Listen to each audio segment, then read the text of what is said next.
And I see everyone hopping on, super excited, but we'll just be giving everyone a few moments before we fully get going.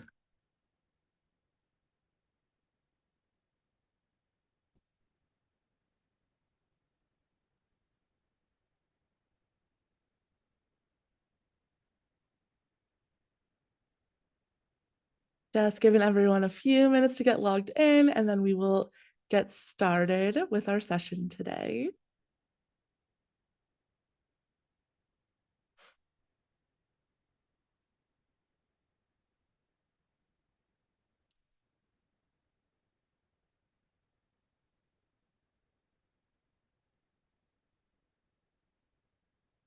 Just giving everyone one more minute to get all set up, and then we will get started.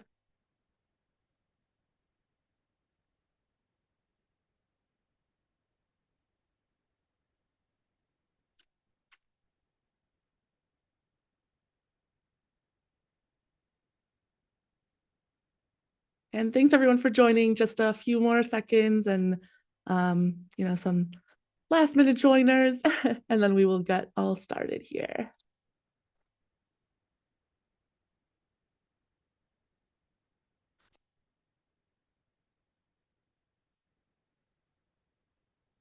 And I think this seems like a good group, so we can go ahead and get started.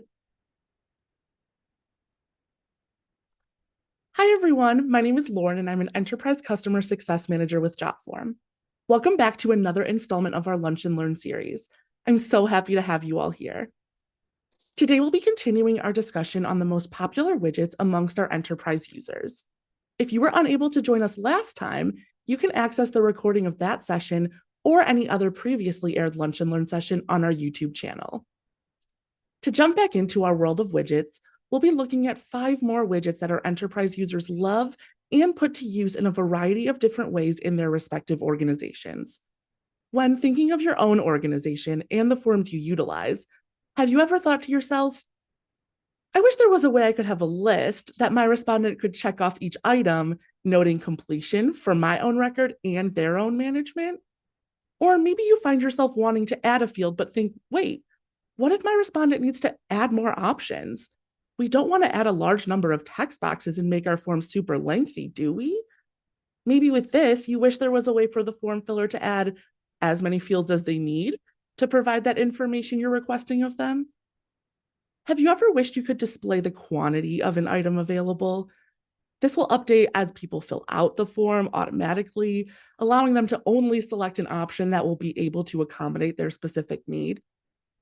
Or maybe you wish there was an easier way to create a drop-down field, but also on top of that drop-down, create subsequent drop-downs that appear on the form based on the initial drop-down selection. Well, I'm not a genie, but I can think of some of these ways these wishes can come true using our checklist, dynamic text boxes, configurable list, quantity gift registry, and the dynamic drop-down widget, respectively. To find out more, you'll definitely want to stay tuned. And one last thing before we get officially started, we're going to be covering a lot in our time together today. We'll record and post this video on our YouTube channel for your review after the session has concluded, and we'll save some time at the end of the presentation for specific questions on the widgets highlighted today as well. So without further ado, let's hop into our Jotform Enterprise system to see these widgets at work. If you weren't able to tune in last time and find yourself wondering what a widget even is, let me get you up to speed. Forms built within your Jotform Enterprise server are made up of series of what we refer to as elements. These will collect needed information from your respondents. These elements may be basic fields like the collection of name, email, address, phone number. They may be more free form, like the short text for the collection of a few words, long text for comments, short essays. They could also be choice selections like drop down, single choice, or multiple choice, or allow for the upload of a file alongside a respondent submission. Widgets are essentially a more advanced and dynamic version of these basic elements. Widgets have the unique ability to perform actions and collect data in ways that you may not have thought were possible within a form building tool. The addition of a widget to your form will really take the most basic form to the next level.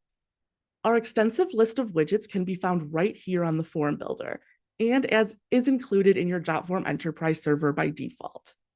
You have options to customize this list for all of your server users via the admin console as well.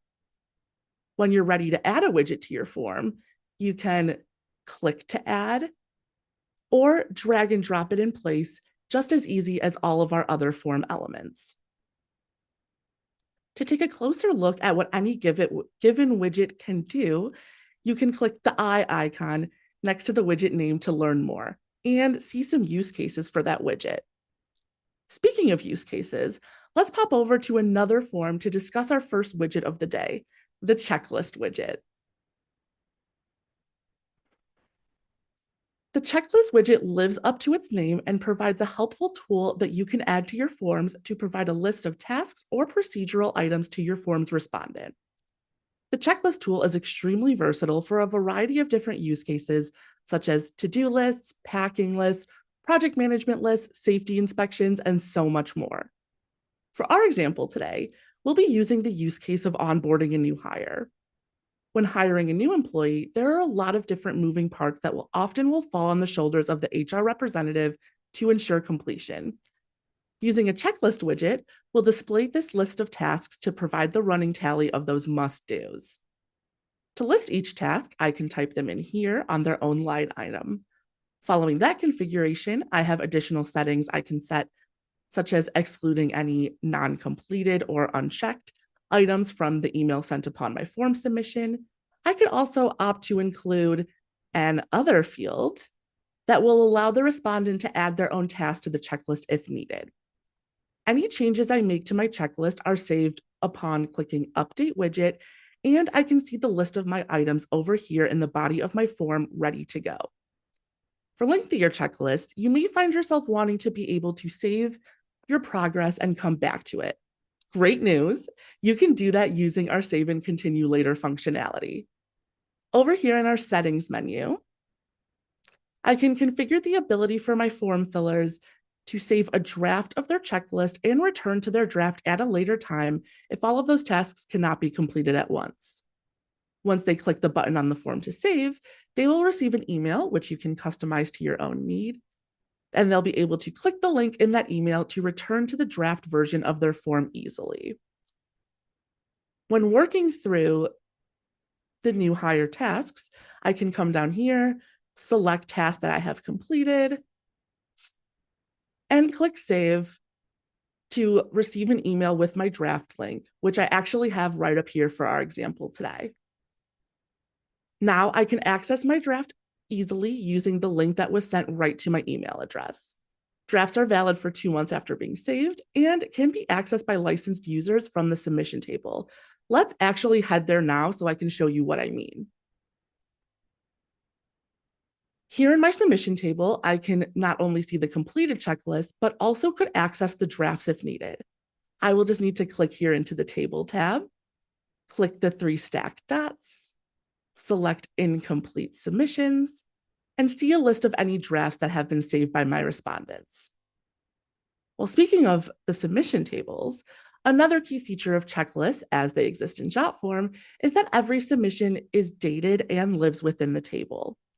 That way, if at any point we need to reference a task that was confirmed completed for, in this case, a new hire, I can pop over to my submission table and see that this form was completed on a specific date, and the tasks in question were checked off at that time. Keeping in the theme of a new hire's onboarding, let's take a look at another form that may be used in this process, as well as another one of our most popular widgets, the configurable list. The configurable list will allow a respondent to provide multiple types of information at once in a large quantity as they need. The configurable list can consist of text fields, drop-downs, calendars, and more. In this use case, my organization is using a form to collaborate with IT and provide the requested information for a new hire's necessary software accesses. Using the configurable list, can help shorten the length of my form by allowing my respondent to add as few or as many line items as they need for each software access. Though we do also have the option to set limits to the total number of line items that can be added. Let's actually open the configurable list settings to see how that's done. Up at the top here, I will enter the different fields I will need for a single entry on my list. This is done by providing the column label first, a colon, and then the field type. If there is other needed information, such as for my dropdown, I will add another colon and then the details following that.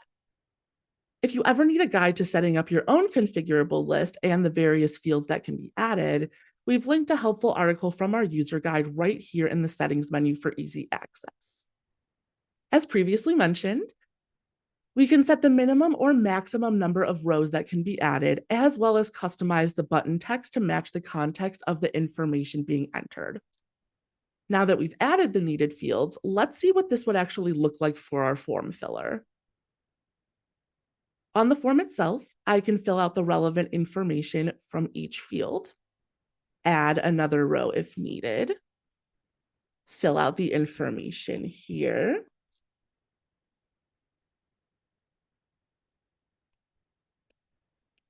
add another row if needed, or even remove a row if I got a little bit too excited and added more than I intended. Once the form is submitted with information input in the configurable list, let's head over to our submission table to see how this will appear in a form submission. Because the configurable list widget, though multiple rows, is considered one element, all of the data input in this field will live inside one cell within the submission table. You can click into the cell to review the items added to the configurable list.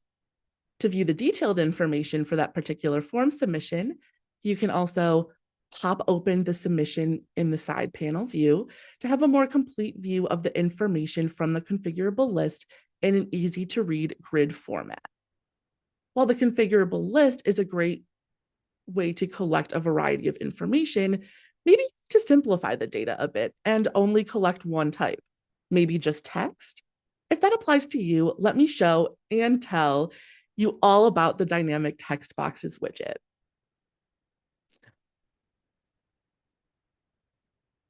On this form, I would like the ability for my respondents to enter as many line items as they need. In this case, guest names that will be attending this charity event. I've added the dynamic text boxes widget to achieve this. In my settings for this widget, I have the ability to modify the button text and color, set a character limit for each line, and show a specific number of fields by default. However, there's one unique feature to the dynamic text boxes that does set it apart from the configurable list, and that is the ability to count the amount of boxes entered. When this is enabled, I can use the number of text boxes added in a calculation if needed in the context of my form. In this example, I'm using a form for an invitee to RSVP to a charity event. The invitee can add all of their guest names, and I can enable the count setting to be able to calculate the total number of guests attending. I can use this information to plan for the expected crowd, as well as perform other automatic calculations using our old friend, as we discussed in the last session, the form calculation widget.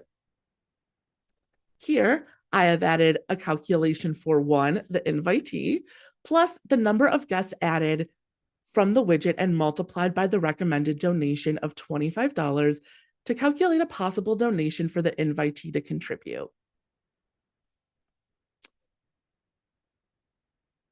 For the ease of donation, I have also added the Square integration so that my invitee can complete their donation payment at the time they're filling out the RSVP form. So let's take a look at that in action. I filled in the needed information above, and now it is time to add my guests. As I enter each name, I can also see down here that the guest count and recommended donation increase automatically as each field is added.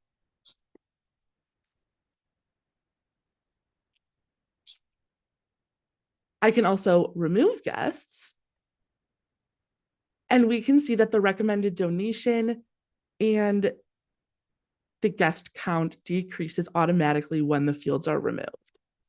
Once I have all of my guests, I can make my donation and submit the form to the event organizers. Easy as that. To take a look at how the organizers can view this information, let's pop over to the inbox.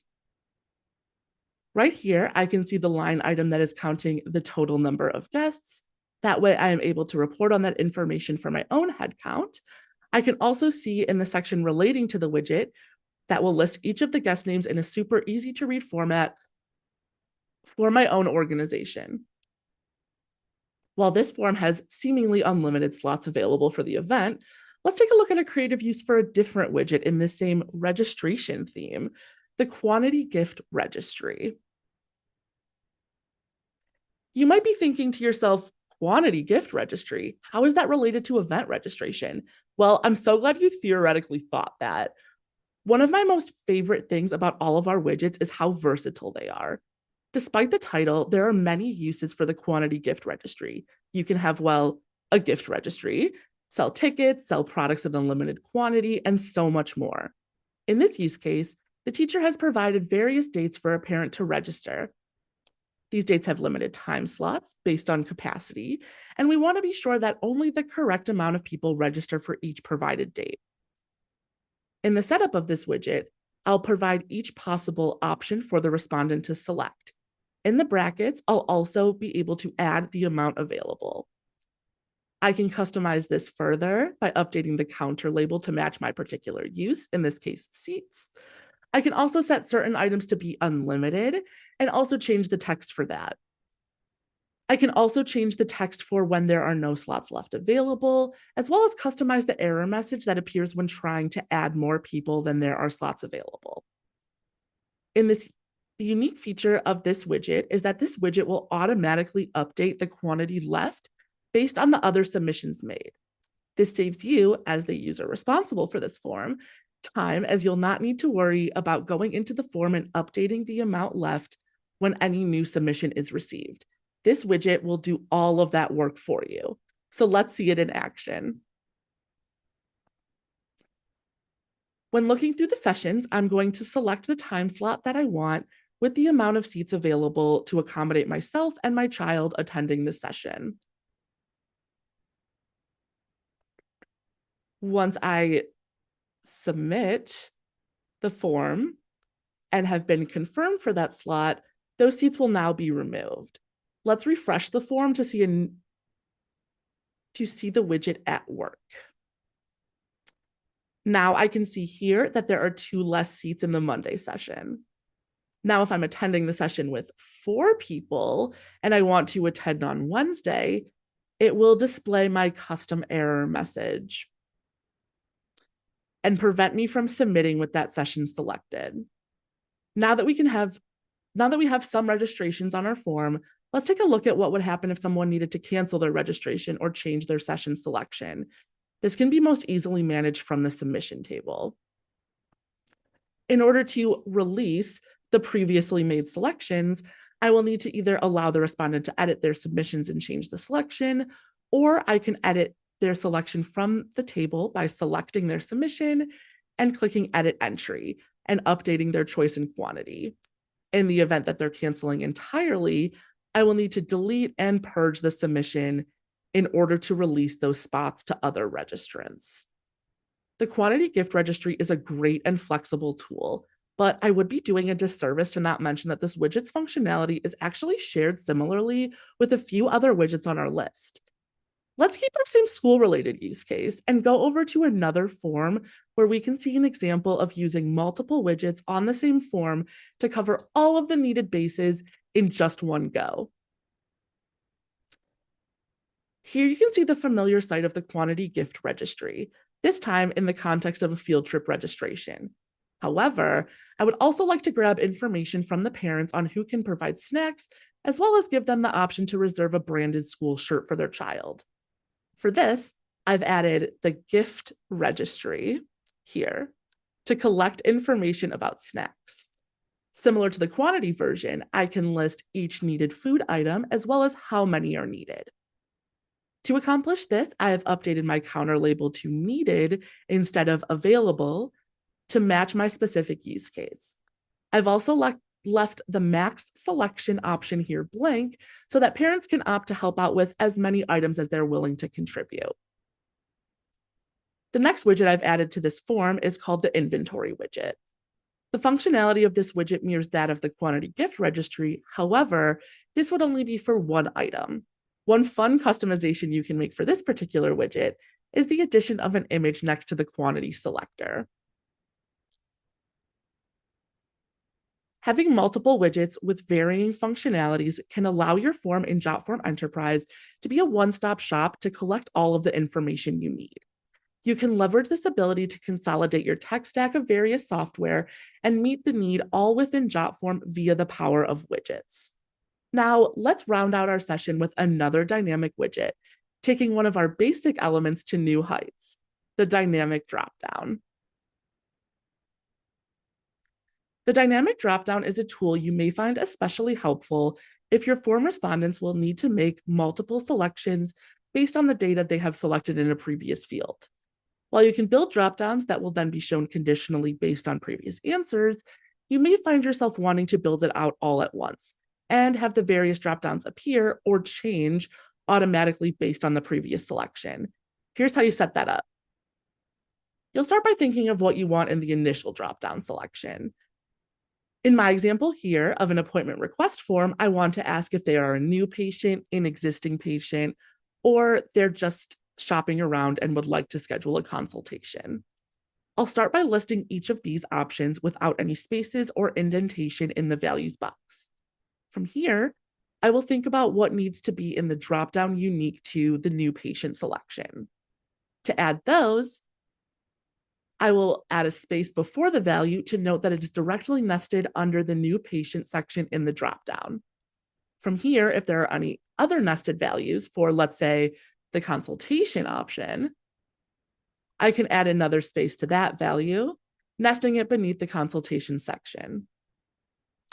Each space I add before an option will nest it into a dropdown based on the option above it, making it only visible when the previous or parent option is selected.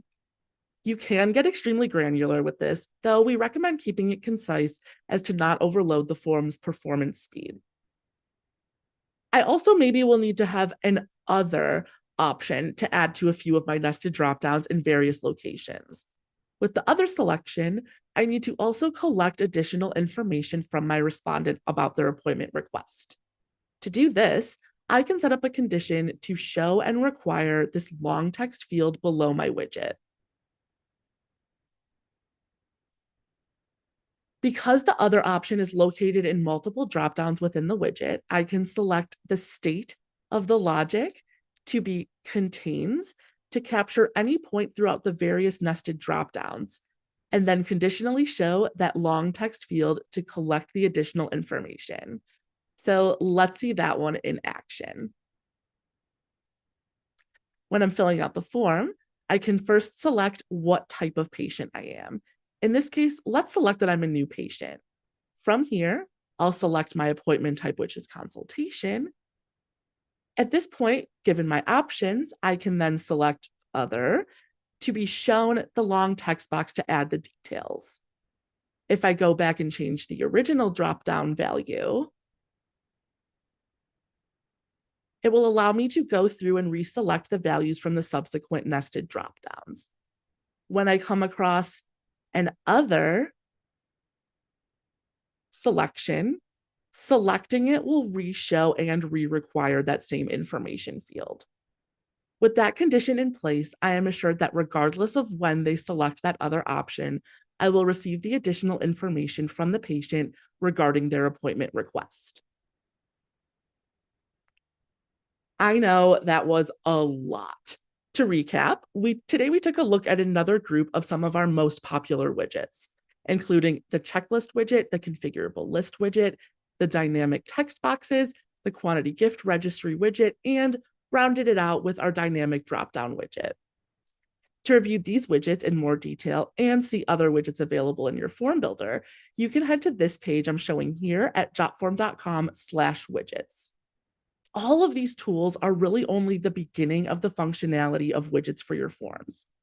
Though I've shown you all of these widgets, I'm a big fan of hands-on learning.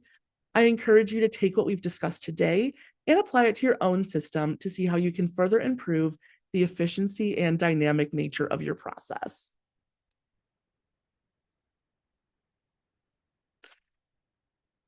With that being said, if you have any questions specific to the widgets we discussed today, please feel free to type them into the chat or the Q&A if you have not already. I see a question saying, is there a way to easily download the configurable list data? It wraps into one cell. So as I showed, it does wrap into one cell, and that is the way that it would export. So depending on the type of data you're collecting, that may not be the widget to go for, based on the way that you're exporting it, because all of the information would be in one cell, and there's not a way to break it up into separate cells based on the information. So you might want to consider doing separate fields for each information element that you're collecting for that one. And then one other question was, how can you adjust the look and feel of a widget? So most widgets, including the one that I showcased today, will have the ability to add custom CSS in their settings menu. That's accessed by hovering over the field, clicking the wand icon to open the settings menu. And then there'll be a custom CSS tab where you can inject the code to adjust the look and feel. And then if you ever need assistance with CSS, you can always reach out to our enterprise support team for help. And then just another question that I see is, what if there's functionality that you're not able to find within our widgets list? Well, I just want to let you know that we're always looking to expand our widgets list and make our product even more compatible for a variety of our users' intended use cases. So I definitely recommend submitting a ticket as a feature request so that our team can escalate it internally to our engineers for their consideration in future system updates. Marketing, are there any questions from the YouTube side at all? No questions from the YouTube side. Awesome. Thanks again for being with me here today. On our next session together on August 7th, Michael will be back again to take his previous lesson on conditions to the next level and showcase some advanced conditional logic for you to employ on your forms. If you have any questions that we didn't get to today, please reach out to our enterprise sales team or to our awesome customer support team if you're already an enterprise user. You can find more Lunch and Learns, webinars, walkthroughs, and quick video guides also on our YouTube channel and our website. We will have some great Lunch and Learn sessions coming up that are going to build upon each other. So definitely ensure that you're registered for these sessions at jotform.com/enterprise/lunch and learn sessions. Looking forward to seeing you again at our next